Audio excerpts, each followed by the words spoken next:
first entertainment television. Turn on the heat.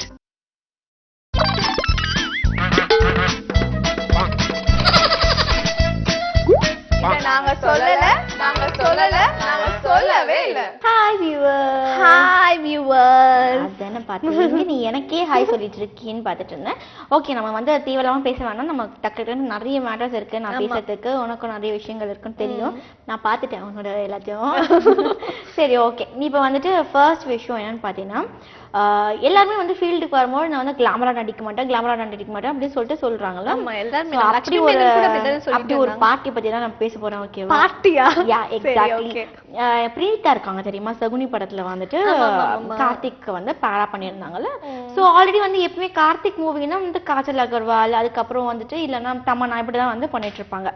ஆனா வந்து சகுனில வந்துட்டு நம்ம பிரணீதாவை போட்டிருந்தாங்க, கரெக்டா? ஸோ அதுல வந்து பாத்தீங்கன்னா பிரணீதா வந்துட்டு நான் வந்து கிளாமர் ரோலே பண்ண மாட்டேன், நான் வந்து ஆப்வியஸ்லி வந்து நான் ரொம்பவே கியூட்டான பொண்ணு, ரொம்ப அழகான பொண்ணு, ஸோ வெள்ளையா இருப்பேன் அப்படின்னு சொல்லிட்டு நிறைய இது பண்ணிட்டு நான் வந்து கிளாமர் ரோலே பண்ண மாட்டேன் அப்படின்னு சொல்லிட்டு இருந்தாங்க. ஆனா பாடல்ல வந்து பாத்தீங்கன்னா அவங்க கிளாமரா தான் இருப்பாங்க. அவங்க வந்து பாக்ஸஸ்லாம் போட்டு கை காமிச்சாலே கிளாமர் ஆயிடுச்சு அப்படின்னு போது வந்து அவங்க கிளாமர் தான் பண்ணிட்டு இருக்காங்க, கரெக்டா? எக்ஸாக்ட்லி. ஸோ வந்து இருந்தாலும் நான் கிளாமரோட நான் தொட மாட்டேன் பண்ண மாட்டேன் அப்படின்ட்டு இருந்த பொண்ணு. ஆனா சகுனி படம் வந்து பாத்தீங்கன்னா இறங்கிடுச்சு, ஃபிளாப் ஆயிடுச்சு. ஸோ அதை தொடர்ந்து சரி தமிழ்லயே இருந்தா நமக்கு வேலைக்கு ஆகாது அப்படின்றத புரிஞ்சுக்கிட்டு நல்லா உஷாரா என்ன பண்ணிருக்காங்க, கனடா போயிருக்காங்க. கனடால போயிட்டு அங்கேயும் வந்து அந்த ஃபிளாப் ஆயிடுச்சு மூவி, ஒரு படம் நடிச்சு. சரி, ஓகே, அப்புறமா ஃபீல் பண்ணலாம். அங்க இருந்து வந்துட்டு அவங்க என்ன பண்ணாங்க, தெலுங்குக்கு போயிருக்காங்க. தெலுங்கு போயிட்டு ஒரு ஃபிலிம் பண்ணிருக்காங்க. அதுவும் பாவம் குழந்தைக்கு செகண்ட் ஹீரோயின் ரோல் தான் கிடைச்சிருக்கு. சரி, அந்த படம் பண்ணும்போது பாத்தீங்கன்னா அவங்க டக்குன்னு வந்து அந்த படம் சூப்பர் டூப்பர் ஹிட் ஆயிடுச்சு.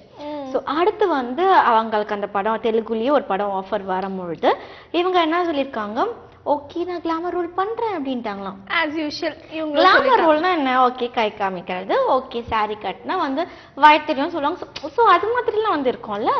ஆனா இந்த பொண்ணு அப்படிப்பட்ட கிளாமர் ரோல்லாம் பண்ணாம எடுத்த உடனே ஸ்விம்மிங் ட்ரெஸ்ல நடிக்கிறாங்களாம். சூப்பர். நம்ம தமிழ்நாட்டுல ஏன்னா நம்ம வந்து ஒரு இந்த காலத்துல இப்பெல்லாம் வந்து பாத்தீங்கன்னா ஒரு ஹோம்லியான ஸ்கிரிப்ட் போயிட்டு இருக்க ஒரு வகையில எல்லாருமே வந்து அந்த ஹோம்லியான விஷயம் தான் ரசிக்கிறாங்க. ஃபேமிலியோட போய் உட்காந்து பாக்குறதுக்கு அதெல்லாம் ரொம்ப நல்லா இருக்குன்னு கூட சொல்லலாம். அந்த வகையில பாத்தீங்கன்னா இந்த கிளாமர் கண்டிப்பா தேவையா அப்படின்ற ஒரு கொஸ்டின் மார்க் எல்லார் மனசுலயும் இருக்கும். ஸோ அப்போ இது மாதிரி கிளாமரா நடிச்சாதான் எனக்கு வந்து பேர் வரும், நல்ல நிறைய ஃபேன்ஸ் வருவாங்கன்னும் போது ஃபேன்ஸை கொச்சப்படுத்துற மாதிரி இல்லை. யோசிக்க வேண்டிய விஷயம் தான். கொஞ்சம் அடக்குடக்கமா இருக்கலாம் அந்த பொண்ணு. இருந்தாலும் வந்து ஸ்விம்மிங் ட்ரெஸ் அப்படின்னு போடலாம், இல்ல வந்து ஷார்ட்ஸ் போடலாம், அந்த மாதிரி இருந்திருக்கலாம்.